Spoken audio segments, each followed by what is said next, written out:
मित्र जब एरिया में आते हैं, खासकर समुद्र जैसे एरिया में, तो यहाँ पर जो डिस्कवरी में दिखाया जाता है कि खाना तलाशना बहुत बड़ी मुश्किल की बात होती है। तो अभी हम आ रहे हैं समुद्र की तरफ और ये अथाह समुद्र दिख रहा है।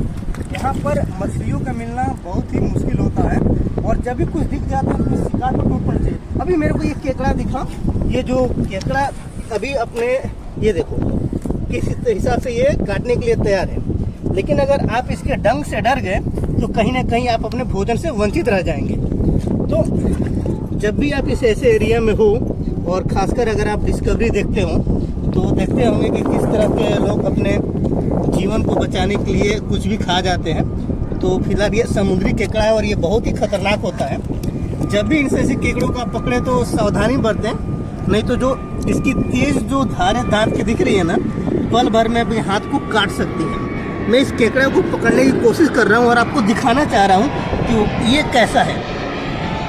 एक समुद्री केकड़े होते हैं और एक जो नदियों में पाए जाने वाले केकड़े होते हैं, दोनों में बहुत अंतर होता है। तो ये समुद्री केकड़ा है।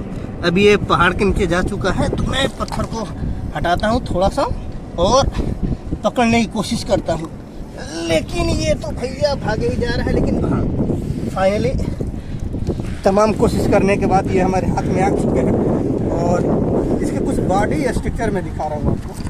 तो ये थोड़ा कैमरा पास लाइए प्लीज़। ये इसके दो आइस दिख रही है और ये जो अंटीना आपको दिख रहा है ना, ये एक्चुअली इनको सिग्नल के तौर पे काम करता है। जैसे मैं इनके पास जा रहा था तो ये पीछे हट रहा था, ये सिग्नल के तौर पे काम करता है। और इसके बाद ये आइस है और इसका ये पूरा घोल बहुत ही सॉलिड होता है। इसके अलावा जो आप केकड़े देखते हैं जो नदियों में पाई जाती है, वो इनके जो पंजे होते हैं, जो पैर होते हैं, 5 होते हैं, लेकिन इसका 1 2 3 4 केवल 8 है। और जो लास्ट वाला है पैर है, ये कुछ अलग है। यानी जब समुद्र का बहाव तेज होता है ना, तो इनको आगे बढ़ने के लिए मदद करती है।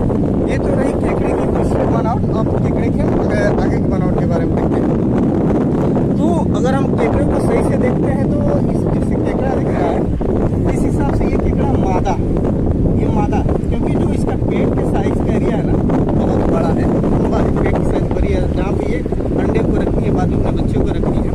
और ये जो बार बार इनके ये बंद हो रहे हैं, इसको हम क्या बोल सकते हैं, नाक बोल सकते हैं, फेफड़ा बोल सकते हैं, जहाँ से ये सांस लेते हैं। और ये दो बड़ी बड़ी चीज़ें जो है, जो काफ़ी सॉलिड है, और जो मैं बता रहा था कि ये इसमें अगर गलती से उंगली चली गई तब तो हाथ भी काट सकता है। तो ये केकड़ा का पूरी तरह से सुरक्षा कवच है। और अब वक्त हो चुकी है इस केकड़े महाराज को इनके दुनिया में विदा करने का।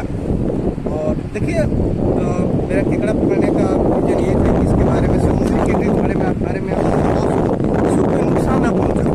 तो भाई ने भी समझ गया कि ये मेरे को नुकसान नहीं करना चाहते, तो कुछ जानना चाहता था। लेकिन इसके पकड़े दौड़ी में मेरी ये ब्लड, ये बाहर से देखिए ब्लड आ रहा है और ये थोड़ा सा लग गया है।